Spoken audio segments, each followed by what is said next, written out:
This is after I've already filmed the video, but I just wanted to give a quick disclaimer. This is a trigger video, so if you have triggers about self-harm, suicide, or rape, anything like that, I advise you that this video, it talks about it. So be warned, please. Just tread lightly, be sensitive. Yeah. I was reading an article the other day about a woman. She came on and she went online and she posted an article about some people's ignorance to body shaming, but not really realizing that they're body shaming. She was 650 plus pounds, and someone flat out asked her, "How did you let yourself get this bad?" And as someone that was previously 517 pounds, I'm going to tell you one of the reasons. I'm going to tell you my story. I'm really sorry if I keep drinking. I am so thirsty today. So, I grew up with a mother and father and two older siblings. My older brother Leo and my older sister Tammy. My older brother Leo lives in Nevada. He is in jail. And my sister Tammy, she lives in California with me, and she is doing whatever she needs to do, and I am raising her 3 kids. So, and I don't have any kids, and neither does my brother. Okay, that's the overall general story about me. Now, when I was 5, my father started to molest me. Unbeknownst to me, he had started to molest my sister as well. She was 6 at the time. And he would tell me and my sister that because we were so close, we were only 15 months apart, he would say, if we told someone, they wouldn't believe us, and then they would separate us and we would never see each other again. Well, that was heartbreaking to me. My sister was like my twin when I was growing up. So we didn't tell anybody. It came out when I was 12. May 9th of 2002 is when my father was caught by my Aunt Tracy on top of my sister while I was at school. So that's how it was all came out. Before everybody found out, I didn't know how to deal with all of that, having this massive secret, lying to everybody. And so I took comfort in food. I know that everyone says, oh, it's a comfort zone. It really is. I didn't know how to deal with my feelings. And so when I was eating, my brain would turn off. It would just turn off, and I wouldn't focus on anything but what I was putting in my mouth. I didn't care. So in the middle of the night, I would go when everyone was sleeping, because my mom and my dad are such hard sleepers.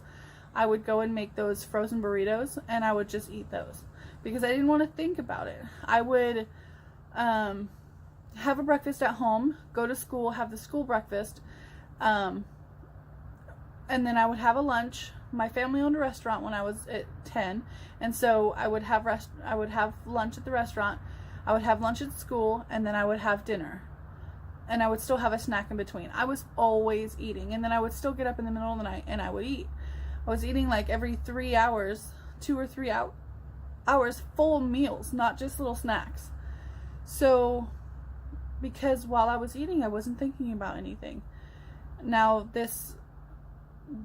the molestation went on for 7 years, and my sister and I found out pretty quickly, of course, what was happening between the two of us. And so we kept it a secret between the two of us.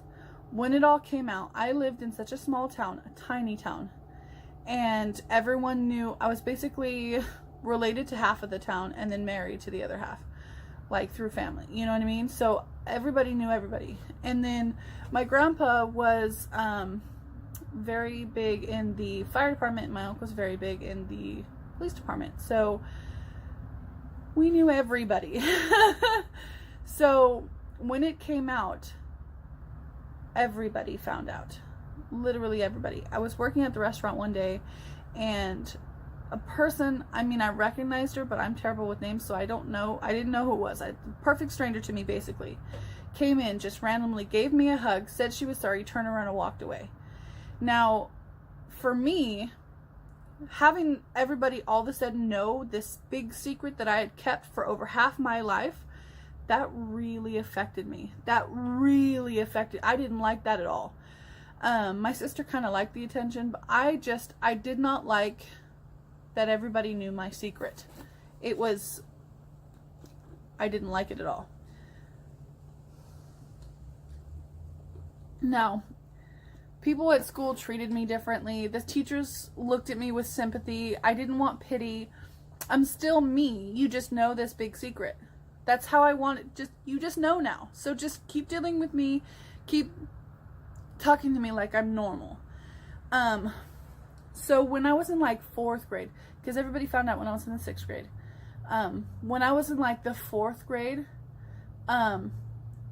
the school that I went to, the elementary school, in the morning before school, the bell would ring and everybody would have to freeze. And then another bell would ring and we'd have to run 2 laps around the playground before you're able to go to class, to like line up so the teacher can come and get you. They just wanted you to run, I guess. So, one day I just didn't want to run anymore. I was done. Obviously I was larger, so I just didn't want to. So I was like meandering, waiting until everyone was done so that I could just go line up. And out of nowhere, this kid came and just shoved my back as hard as he could, and I landed on my face in the gravel. And around this time is when the movie Flubber came out with Robin Williams and that green blob that like bounces everywhere. So when I turned around, I had dirt all over my face, my nose is bleeding, I had gravel in my mouth, and I said, "What was that for?" And he said, "I just wanted to see if Flubber really did bounce." I had never talked to this kid before in my life, and he just pushed me over because I'm fat, just to see if Blubber can really bounce, or Flubber can really did bounce. And so, like, what? And so then I never talked to this kid. I didn't tell anybody about it. I just, you know what? Basically, fuck you. Basically, I'm not even gonna give you the time. So I just wiped everything off, went to the bathroom, dealt with my bloody nose, went to class. Because, I mean, who is this guy? He's nobody to me. So I went to class, and 2 years later, when everybody found out, he came up to me and said sorry.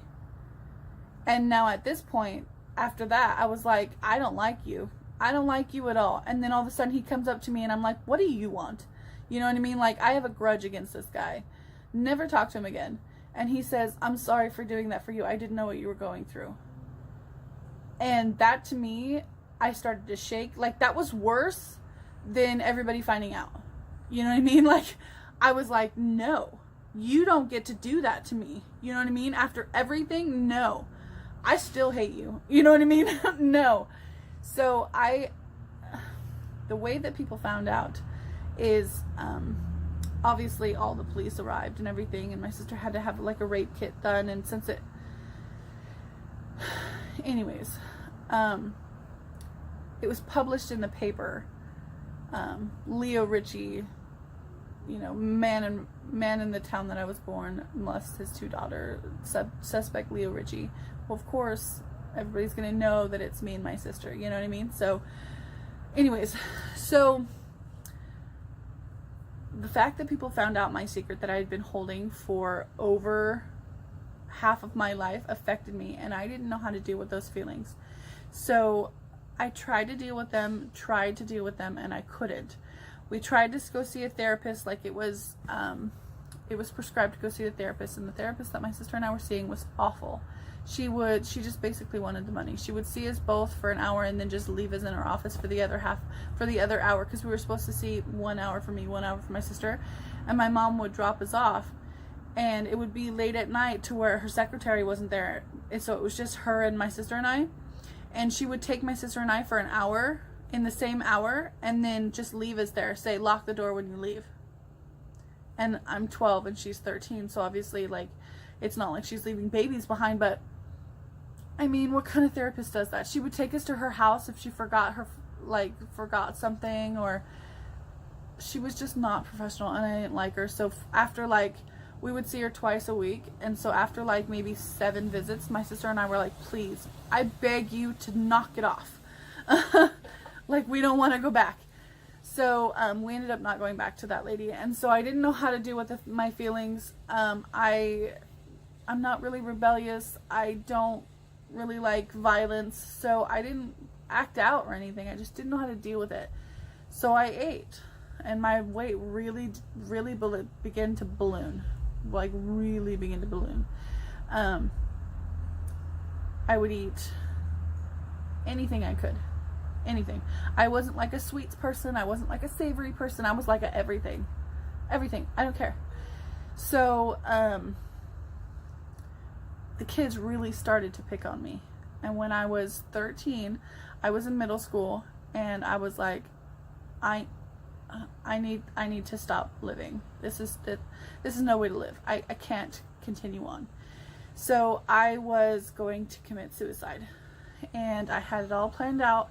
I had a date picked because I didn't want it to be around someone's birthday, because I feel that. So I didn't want it to be around someone's birthday, so I had a date.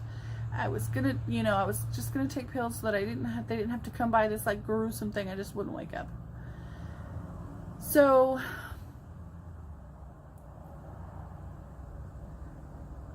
it was like days away from it. I was at my grandpa's house, and a movie came on Lifetime.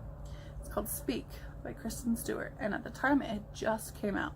Like, it was the premiere of this movie. And if you guys have never seen that movie, okay, I was like 13 at the time, so it was like revelatory. In the movie, this girl, she begins high school. So when she's in 8th grade, she's like this carefree girl. She's got all these friends. She goes to parties. She's carefree. And on the last day, she gets raped at a party by a high school student. So when she gets raped, she goes back into the party, and she calls 911 because she doesn't know what else to do. Well, 911 is like, hello, hello, hello, and she just hangs up the phone. Well, the police come anyways and break up the party, so she loses her friends. So when she goes into high school, she doesn't say hardly any words at all. She's just going through the motions. She doesn't care about work. She doesn't care about school. She doesn't care about anything. She has no friends. Nobody likes her. Well, it all comes out, and at the end of the movie, her mom was like, if you want to talk about it. She's like, no, it's okay. I'm fine. I'll talk about it. And so to me, I was like, she's fine. She's fine. She could talk about it. I could talk about it. I'm fine too. You know what I mean? I was just mind-blowing. So I was like, ugh. And so that saved my life. So I obviously didn't do anything. I didn't even tell anybody about it until way years later. So after that, I was like, I'm fine. She was fine. I'm fine. So I kept eating, though. I mean, I was eating my feelings. I was fine, but I was still eating my feelings. So I was a Mormon for a really long time. So when you're in high school, you have seminary, which is basically a church before school. So I would wake up in the morning from freshman to junior year. Wake up every morning, Monday through Friday at 6 o'clock in the morning. Go open the restaurant. I'd wake up at 4:30.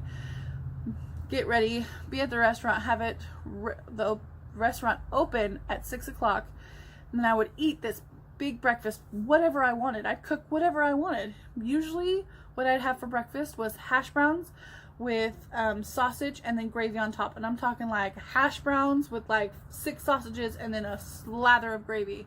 And then I'd go to seminary, and then I would go to school, and for I wouldn't have like breakfast at school, but for the snack, I would get the breakfast.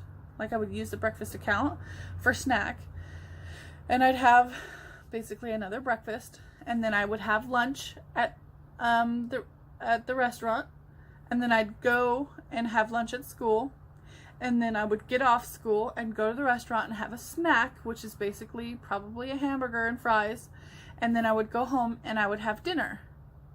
So I was eating, like, my proportions were huge. I would just eat all the time. So when I was sophomore in high school, I was 363 pounds. And I remember it being 363 pounds because all of the teachers were like, you need to lose weight. And I'm like, bitch, please, I'm fine. You know what I mean? Like, if I wanted to lose weight, I would lose weight. And that's obviously not the way that you should be thinking, but that's the way I was thinking, because don't tell me I need to do anything. I'm dealing with this how I can deal with this. So when I graduated high school, I was 420 pounds, and I was still not dealing with things very well. Like, nobody would talk to me about anything that I really wanted to talk about. My mom still couldn't hear my dad's name, or every time I said my dad instead of my father or my sperm donor, she would like flinch. Well, okay, I have no ill feelings towards my father. How do I want to say this? I don't condone what he did at all, because I wouldn't wish my childhood on my worst enemy, but I don't condemn him either. I mean, he's dead now, but I've come to peace and come to terms with what happened to me and my sister. What happened to me, really? I've come to terms with what happened to me so long ago that I don't hate him. Just, he's over there and I'm over here. He paid for what he did. He got 16 years for me and 16 years for my sister. And so he got 32 years total, and he was in prison for 15 years before he died. So, you know what? Whatever you gotta do. You know what I mean? So, I thought somebody was at the door. So, every time I said my dad instead of something like that, she would cringe. And so I couldn't talk to her about it. And so it wasn't until years later, I was like maybe 18, 19, 20, when I moved in with my mom in Reno. And I was finally like, you know what, I want to talk about this. What happened that day? You know what I mean? And so we had an in-depth conversation about what had happened. And I knew about the gastric sleeve surgery when I was 17, and I wanted it then, but the state of California wouldn't pay for it. It was still an elective surgery, and it was way too expensive for me. So then when I was 20, I moved over to Nevada, and in Nevada, if you're not pregnant or old or disabled, you don't get health insurance through the state. Like, they don't give it like California does. So I didn't have health insurance unless I paid for it through my work. So I couldn't get the surgery. Of course, I couldn't afford it. Well, when I was 28, I moved back to California. Actually, I was 27. I moved back to California. And I got back on the California medical plan and found out that California paid for the bariatric surgery. So I went through the process, and I've told you this before. I went through the process, didn't happen. And then when I didn't have the surgery, it broke my heart. It really, really did. And so I didn't care. I went on binges. I would go, yeah. So when I was in Nevada, I have had some horrible, horrible people throughout my life have opinions on my life more than I do. These are all true stories, by the way, 100% true. I was working at Big Lots in Sparks, and I had just started maybe 3 months working there, and it was in the morning, and I just opened the doors. It was like 9:30, and they opened at 9. My manager Aaron was in the back, and it was just him and I, because when you start the store, it's only 2 people until everyone else can show up. So it was just Aaron and I, and it was like 9:30 in the morning, and I was stocking. So I was bending over, and I was putting stuff onto the very bottom shelf of the front of the store because I was the cashier. And out of nowhere, this old woman comes up to me and she says, you know, if your brain was as big as your fat ass, you'd be smarter and wouldn't have to work here. So I stood up and I looked at her, and my first thought was, my mind was going a mile a minute trying to figure out, I had to have heard her wrong. What in that could I have heard wrong? So I'm just staring at her because I'm like, you did not just say that. I didn't say anything to her. So I'm just staring at her, and she starts to walk away towards my register, and she goes, come on, Tub Tub. And she like pats her leg. She goes, come ring me up. Come on, Tub Tub. Come on. Like I was a dog. And I stared at her, and I walked after her and to my register, and she puts her stuff down, and I said nothing because I'm like, this is not happening. And I rung up her stuff, and she handed me the money. I didn't even tell her the total. She just handed me money, and I gave her change back. And anybody that knows me, I always count the change back because I hate being wrong on my register. But I didn't. I just handed her change, and I said, you have a wonderful day. And then she just walked out. And okay, so then I called my manager, Aaron. I said, Aaron, I need you at the front. And he comes up, and I think he could tell that I'm like on the verge of breaking down. But I said, I need to go on a break. And he goes, okay. I said, no, I need to go on a break. I'll be back. And so he said, okay. So then he stayed up front, and I walked through the store. And as soon as I hit the double doors, I just broke. I was sobbing. I broke. I was just beside myself. I was crying, sobbing. I called my mom on the phone in the break room, and she couldn't even understand. I was like,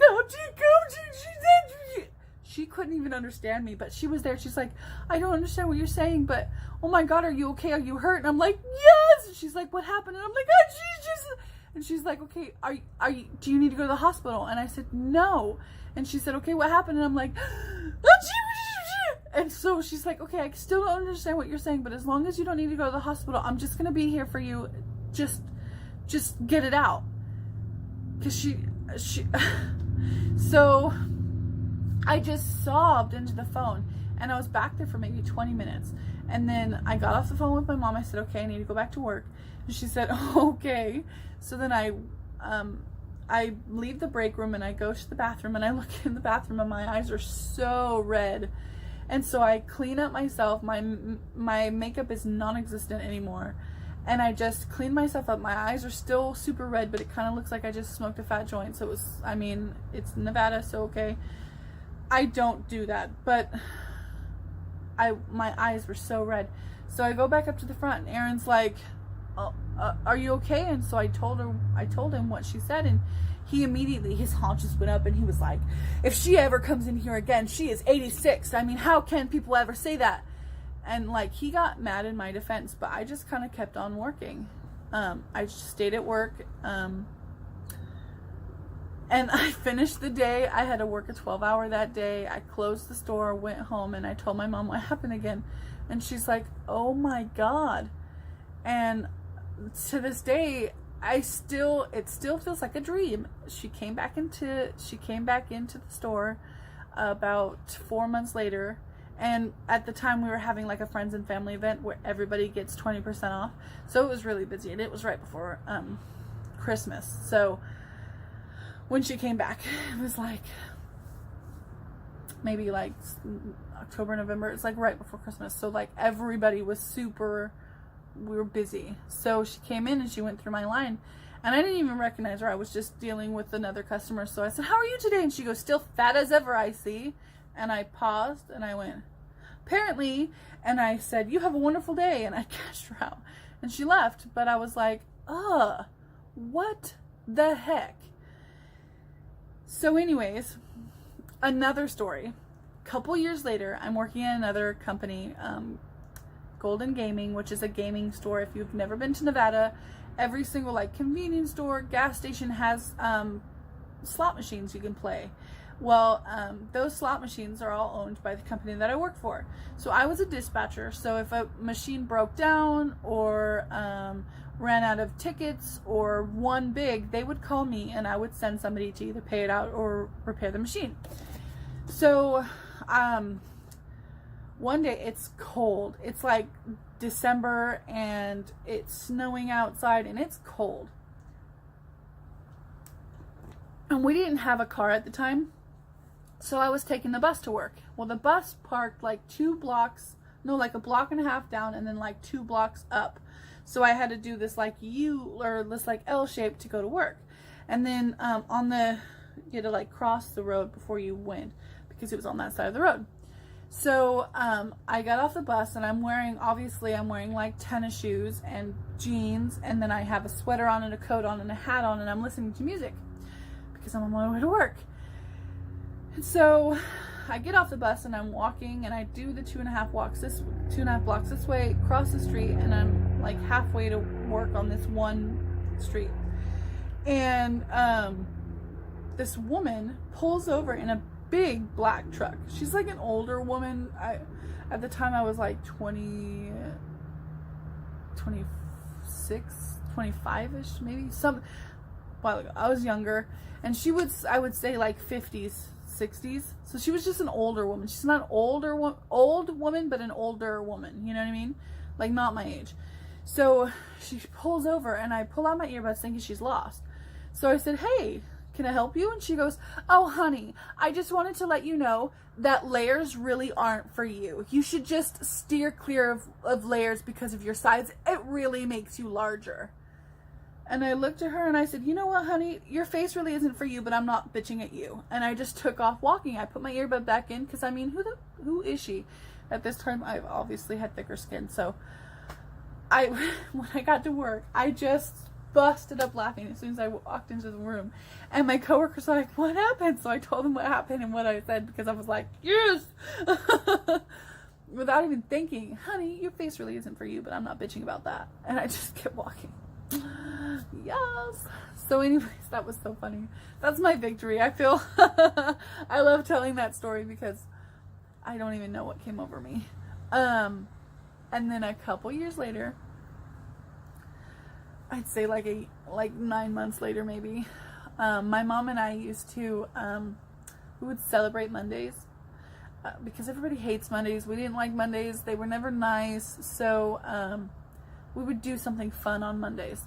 Most of the time, actually, the Sands Casino in Nevada, in Reno, they do this buffet. So when we were living there, every day was a different thing.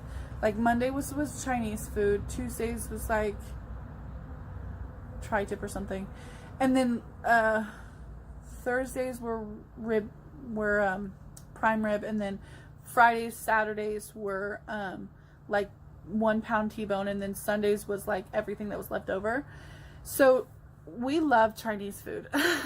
So we would go to celebrate Monday and have Chinese food at the buffet because we had cards, and then we would always get like 2-for-1 buffet prices, and it was cheap anyways because of our cards. So we would end up paying like $6 for the 2 of us to have Chinese buffet. It was really cool. It was really, really cool.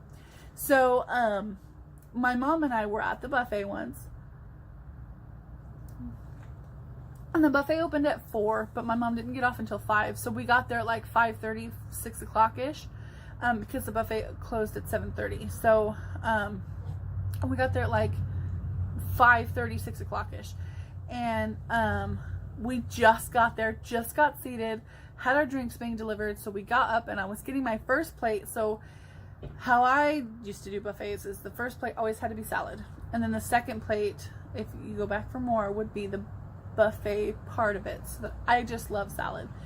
So I was getting my salad, but I saw that there was these like, it's like pork with like sesame. It was really, really good. So I wanted that on my salad. So I was like, I'll just have this on my salad. So I get my salad together and then I go over and I'm starting to put some pork on my plate with my salad, and it's the very first plate, and this guy comes up and he goes, "You know, you really should leave some for the rest of us. I mean, fuck, how much are you really gonna eat?" And I turned to him and I said, I just got here. And he goes, yeah, but I mean, come on, do you really need this right now?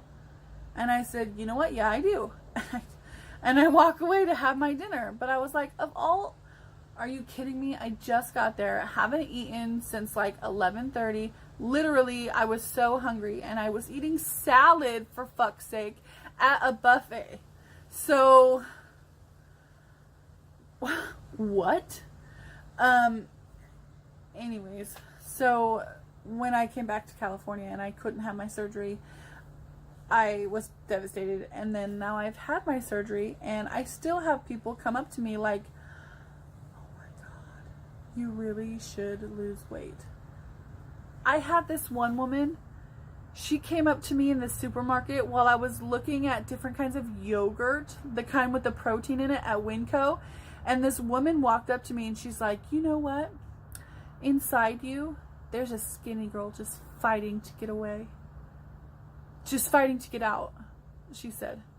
There's a skinny girl inside you just fighting to get out. And I turned to her and I picked up the quickest thing I could, which happens to be like a Reese's topped yogurt. And I picked it up and I said, hopefully this will shut her up. And I put her in the car. I put it in the cart and just walked away until she like stood there stunned for a minute and then turned around and walked away. And then I went to find my protein yogurt. But like, I am trying here. Who are you? I don't have to answer to you at all. You have no significance on my life whatsoever. Leave your opinions to yourself. This is it. Just I was drinking a Premier Protein. I was not a Premier Protein, but a Bariatric Fusion Protein one day on the way to work. So I was working here at the school, and I heard a guy from another car over, oh look, another one shoving food in her face. And I look over and he's looking right at me as I'm drinking my protein shake before work. How is that shoving food in my face?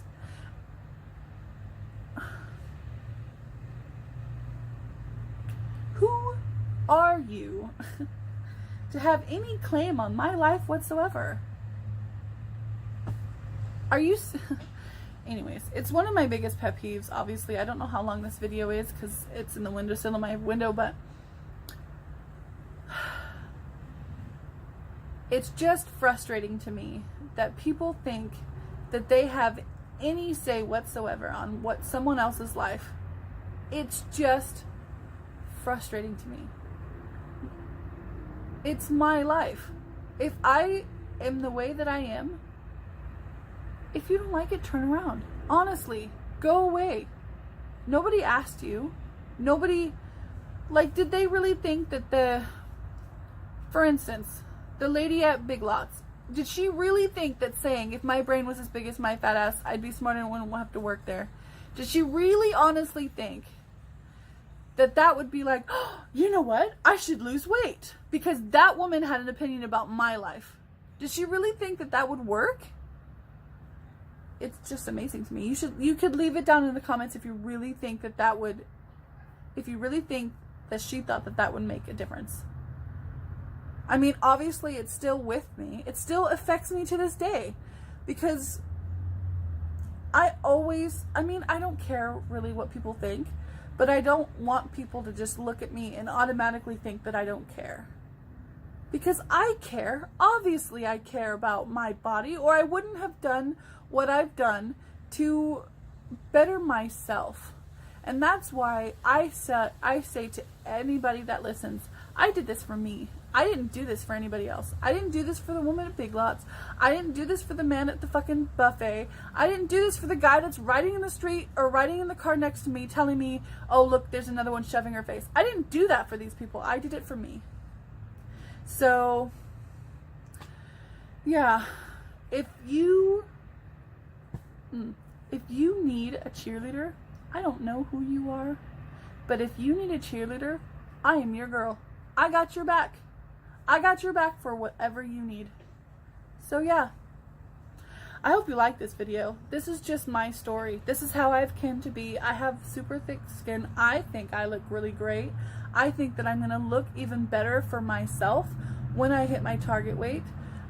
And that's why when they said that even at my target weight of 215 pounds is still considered obese and even morbidly obese, I say, fuck you.